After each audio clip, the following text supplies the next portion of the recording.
Dans cette expérience, nous allons étudier les propriétés du complexe argilo-humique vis-à-vis des ions.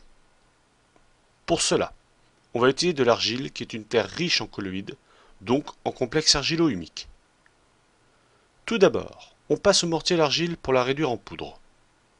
Ensuite, on verse l'argile dans un entonnoir dans lequel on a placé au préalable un filtre. Dans un premier temps, on va observer le comportement du complexe argilo-humique vis-à-vis des cations. On va utiliser une solution de bleu de méthylène. La coloration bleue de cette solution est due au cation suivant. On verse alors la solution de bleu de méthylène sur l'argile à l'aide d'une pipette.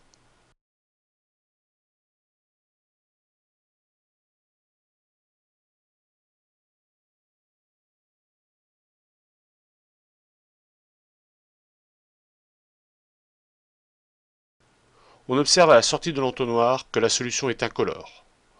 On en déduit donc que le complexe argilo-humique a retenu les cations, car ce sont eux qui étaient responsables de la coloration bleue.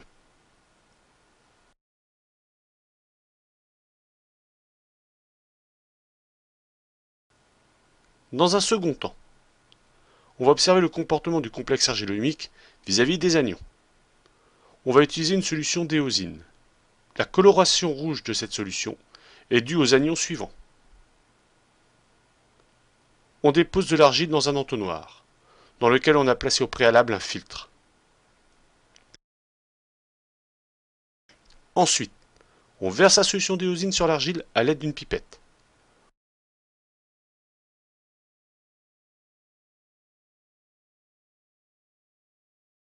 On observe à la sortie de l'entonnoir que la solution est toujours rouge.